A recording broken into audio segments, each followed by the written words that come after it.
إن الحمد لله نحمده ونستعينه ونستغفره ونستهديه ونستنصره ونعوذ بالله من شرور أنفسنا ومن سيئات أعمالنا من يهده الله فلا مضل له ومن يضلله فلا هادي له وأشهد أن لا إله إلا الله وحده لا شريك له وأشهد أن محمدا عبده ورسوله أما بعد فإن أحسن الحديث كتاب الله وخير الهدي هدي محمد صلى الله عليه وسلم وشر الأمور محدثاتها وكل محدثة بدعة وكل بدعة ضلالة وكل ضلالة في النار. اللهم صل على محمد وعلى آل محمد كما صليت على إبراهيم وعلى آل إبراهيم إنك حميد مجيد. اللهم بارك على محمد وعلى آل محمد كما باركت على إبراهيم وعلى آل إبراهيم إنك حميد مجيد. اعوذ باللہ من الشیطان الرجیم بسم اللہ الرحمن الرحیم. الا المصلین الذین هم علی صلاتهم دائمون والذین فی اموالهم حق معلوم للسائل والمحروم والذین یصدقون بیوم الدین والذین هم من عذاب ربهم مشفقون ان عذاب ربهم غیر مأمون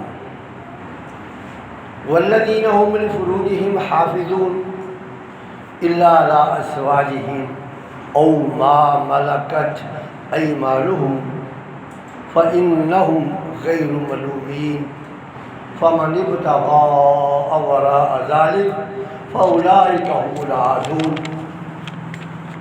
والذین هم لأماناتهم وعهدهم راعون والذین هم بشهاداتهم قائمون والذین هم على صلاتهم يحافظون أولئك في جنات مکرمون.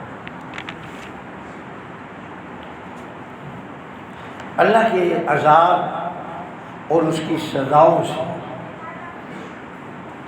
وہی لوگ محفوظ و ممنون رہ سکتے ہیں جو نماز پڑھتے ہیں اور نمازیں سب کی سب پڑھتے ہیں. والذین فی اموالہم حق معلوم اور اپنے مالوں میں وہ کچھ حصہ دوسروں کا بھی حق سمجھتے ہیں.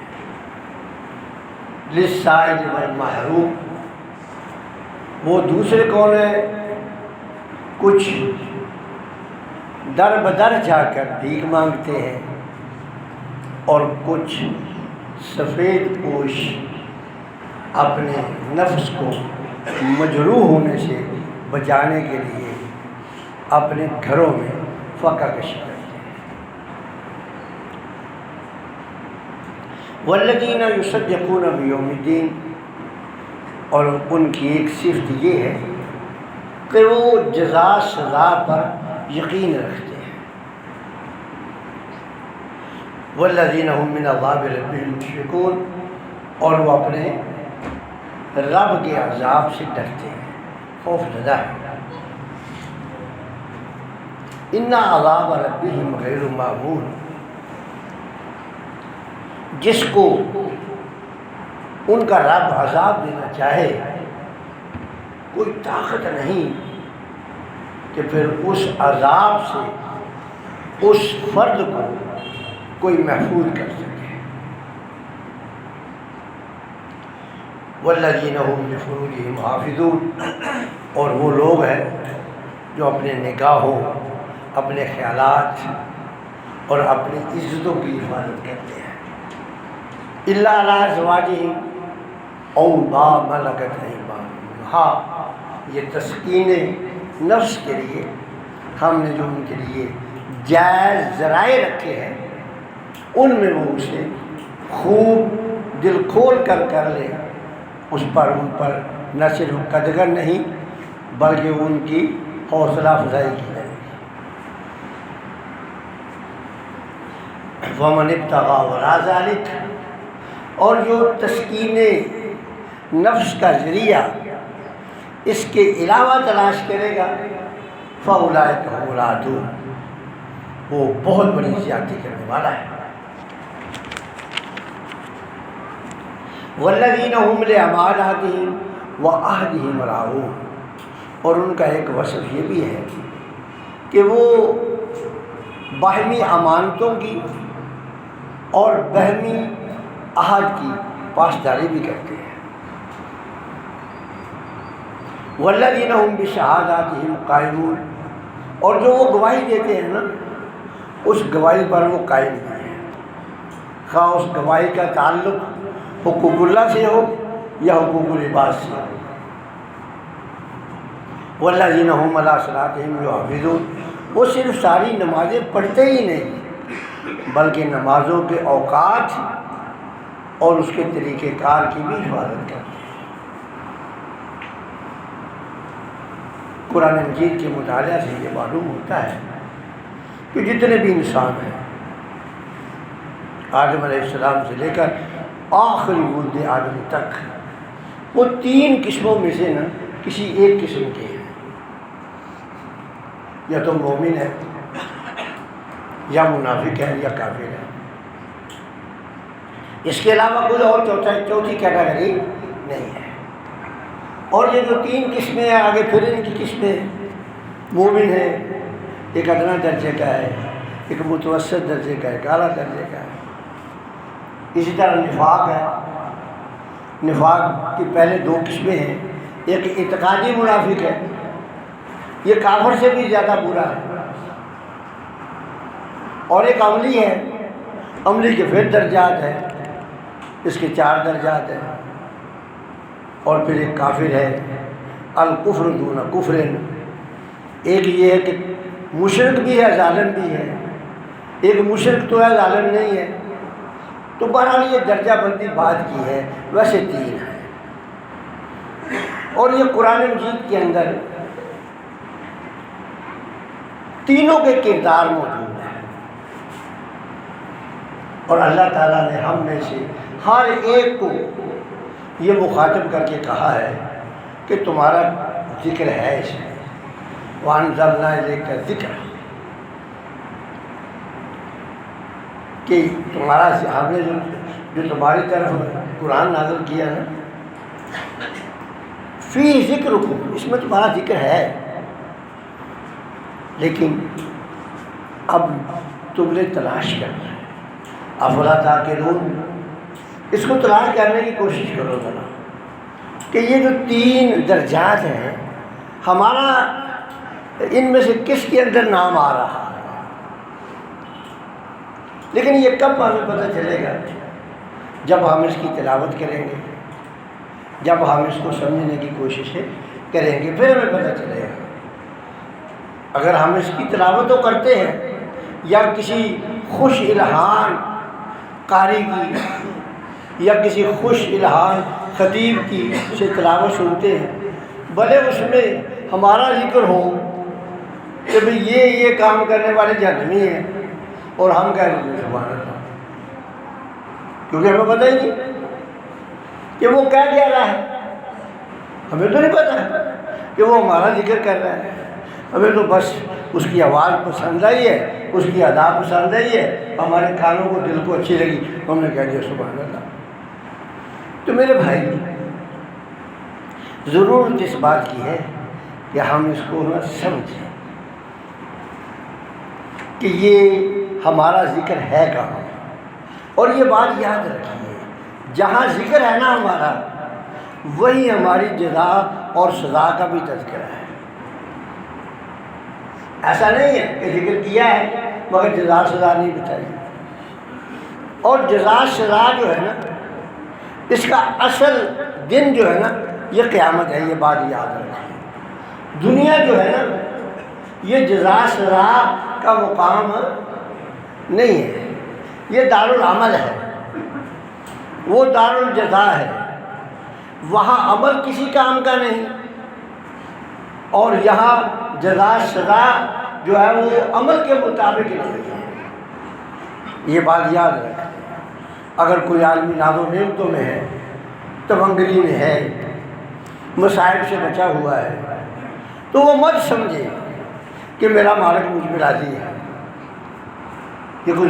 یہ اللہ کی رضامندی کی دلیل ہے نہیں ہے. اور اگر کوئی مصائب میں مبتلا ہے، وہ نہ سمجھے کہ میں جو ہے وہ اللہ کے نزدیک جو ہے وہ بہت برا ہوں. ہو سکتا ہے وہ اچھا ہو. تو اس لیے دنیا میں جو تکالیف آتی ہے یہ سمجھ لیں اس کے لیے ایک تنبیہ ہے، ایک وارننگ ہے، اسے خبردار کیا جا رہا ہے. اس لیے اس کو سمجھے، ہم اس کو پڑھیں، کوشش کریں. تو اللہ سب سے پہلے جو آج میں نے آیتیں پڑھی ہیں نا، اس کے اندر رب ذوالجلال نے نا مومن کا تعارف کروایا ہے. تو اب ہم یہی لے کر چلیں گے انشاءاللہ کہ مومن کے کیا کیا اوصاف ہیں، اور پھر ہم یہ دیکھیں گے کہ اس میں ہم میں کون کون سی صفتیں پائی جا رہی ہیں. دیکھیے، انسان رسول اللہ صلی اللہ علیہ وسلم نے فرمایا المسلم للمسلم کالمرآہ، کہ ایک مسلمان دوسرے مسلمان کے لیے آئینہ ہے. آپ کبھی سوچو بچار کریں نا، تو شیشہ، آئینہ ہمیں اپنے عیب دکھاتا ہے، وہ اس کے اندر جو اپنے عیب ہوتے ہیں نا وہ نہیں دکھاتا. کیا خیال ہے؟ ایسے ہی ہے نا. لیکن ہم کیا کرتے ہیں، ہم جو ہے نا وہ جو ہمارے لیے شیشہ ہے نا، ہر مسلمان بھائی کے لیے دوسرا مسلمان، ہم اس شیشے سے اس کے عیب ڈھونڈنے کی کوشش کرتے ہیں. حالانکہ شیشے کا کام یہ نہیں ہے، شیشہ ہمیں ہمارے عیب ہے. اب اگر مثال کے طور پہ ہمارے منہ میں مٹی لگی ہوئی ہے، شیشے پہ ہم دیکھیں شیشے نے تو مٹی دکھائی ہے، اور ہم غصے میں آ کر شیشے کو دیوار پہ دے مارے کہ یہ کیسا بدتمیز ہے، میرا چہرہ ہی بگاڑ کر پیش کر رہا ہے. یہ تو حماقت ہے نا. تو اس لیے یہ قرآن مجید نا ہمارے لیے، قرآن مجید ایک آئینہ ہے. یہ ہمیں بتاتا ہے کہ آپ نے دوسروں پر بھلے نظر رکھیں لیکن خود پر زیادہ رکھیں.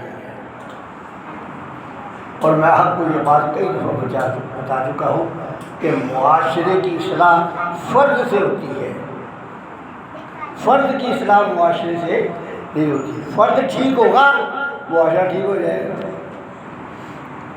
تو اس میں رب ذوالجلال نے انفرادی طور پر کردار بیان کیا ہے. تو فرمایا الا المصلین، ہاں جو نماز پڑھنے والے ہیں نا ان پر اللہ تعالیٰ کی بڑی عنایات ہیں. وہ صابر بھی ہوتے ہیں، شاکر بھی ہوتے ہیں. اگر رب کی طرف سے کوئی نعمت ملتی ہے تو کہتے ہیں الحمدللہ. پھر نعمت ملنے پر یا بھائی اکڑ کے نہیں چلتے ہیں،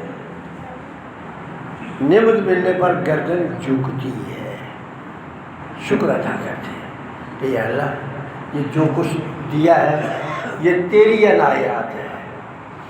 اگر مصیبت پہنچتی ہے تو پھر واویلا نہیں کرتے، شکوہ شکایت نہیں کرتے، ہر جگہ پر رام کہانی شروع نہیں کر دیتے. پھر وہ اللہ رب العزت کی لائی ہوئی مصیبت پر صبر کرتے ہیں. اور صبر جو ہے پھر انسان کو مصیبت سے نجات دیتا ہے. اور شکر جو ہے یہ دل کو سکون دیتا ہے، یہ بات یاد رکھیں۔ شکر جو ہے یہ دل کو سکون دیتا ہے، مال سے سکون نہیں ہے۔ دولت کوئی سکون کی علامت ہے نہیں ہے، مال و زر ہے، دولت کے انبار لگے ہوئے ہیں، لیکن اس مالک نے نظام انہضام خراب کر دیا ہے۔ ڈاکٹر کہتے ہیں آپ نے نہ صرف چائے اور رس کھانا ہے بس، اور کچھ نہیں کھانا، باقی تمام چیزوں سے آپ کو الرجی ہے۔ ایسا ہو سکتا ہے کہ نہیں؟ ہے جی، ایسا ہو سکتا ہے نا کہ باقی تمام چیزوں سے الرجی ہے۔ اب مجھے بتائیں کہ وہ جو دولت ہے، کیا وہ دولت کو سکون دے گی؟ اب کون بندہ ہے کہ جو صبح بھی چائے پاپے، دوپہر کو بھی چائے پاپے، شام کو بھی چائے پاپے؟ عید کی قربانی کی عید آئی ہے، گھر کی فریج بچوں نے بیٹیوں نے بھر دی ہے مٹن سے، لیکن وہ مٹن کو کھا نہیں ہے، باقی اس کے بچے مزے اڑا رہے ہیں اور وہ جو ہے وہ ترسی ہوئی آنکھوں سے دیکھ رہے ہیں۔ مال و زر سکون نہیں ہے، سکون کیا ہے؟ شکر ہے۔ الغنا غنا النفس، رسول اللہ صلی اللہ علیہ وسلم کہ تمنگری تو اصل میں دل کی تمنگری ہے۔ ایک آدمی ہے وہ نا رات کی گئی روٹی پیلی کر کے اس پہ نمک لگا کے کھاتا ہے، اور اس کو جو تسکین قلب ہے وہ مٹر کھانے والے کو نہیں۔ شاید میں نے آپ کو پہلے بھی ایک آدھا پڑھا، امام غزالی کا واقعہ سنایا ہے، آج پھر تھوڑا سا سناتا ہوں۔ بڑے مشہور فقیہ اور عالم دین گزرے امام غزالی رحمہ اللہ۔ یہ جو ابھی نا قاہرہ یونیورسٹی بڑی پرانی ہے، یہ اسلامی دنیا میں سب سے پہلی یونیورسٹی ہے، اور قاہرہ یونیورسٹی جو ہے، باقی جتنی بھی یونیورسٹی ہے بلکہ یورپ میں بھی بعد میں بنی ہے، بڑی قدیم یونیورسٹی ہے۔ وہ اس کے وی سی تھے، وہ کہتے ہیں کہ میں نا ہاسٹل بھی تھا، اس وقت ہاسٹل ایسا ہوتا تھا کہ جو وی سی ہوتا تھا نا وہی میس ایک ہی ہوتی تھی، ایک ہی میس سے سب کھاتے تھے، آج کی طرح نہیں تھے کہ ایک آتا جو بھی ہے وہ یہی کہتا ہے کہ میں اگر آگے نہ برابر کر دوں گا، لیکن گورنر ہاؤس کئی ایکڑوں میں پھیلا ہوا، اس کو کچھ چھوٹا کرنے کے لیے تیار نہیں ہے، اور غریب کو 3 مرلے کا مکان بھی برداشت کسی کو نہیں ہے۔ وی سی کی بھی وہی میس، اور اسی میس میں جا کے وی سی کھا رہا ہے، اس میں طالب علم بھی کھا رہا ہے۔ ایک دن کہتے ہیں کہ میرے دل میں خیال آیا کہ یہ تو میری شان کے خلاف ہے، میں نا اپنے لیے الگ کھانا بنایا کروں، کہ تو میں نے شروع کر دیا۔ جب سے میں نے وہ کھانا شروع کیا نا مجھے دلی سکون نہیں تھا، بے چینی سی رہی۔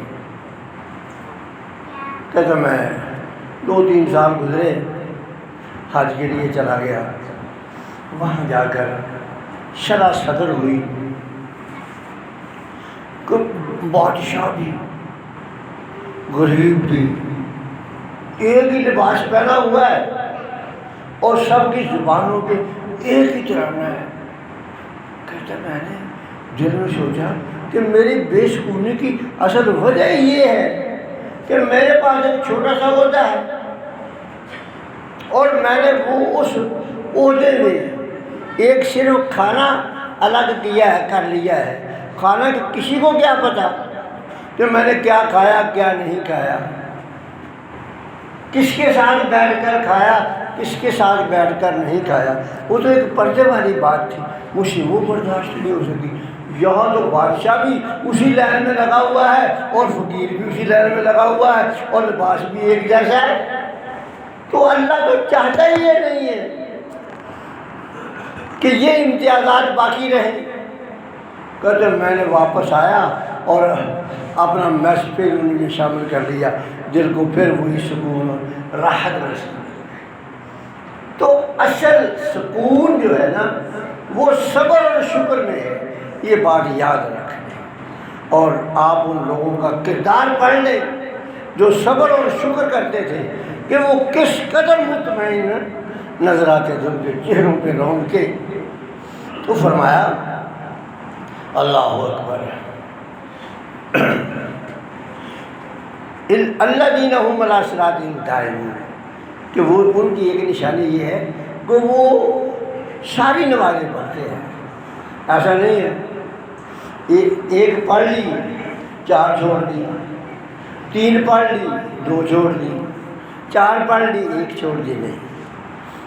یہ جو مومن ہے نا، جن کو اللہ نے قیامت کے دن کی جزاؤں و سزاؤں سے، جنہیں قیامت کے دن کی سزاؤں سے اللہ نے محفوظ رکھنا ہے، وہ لوگ جو ہے نا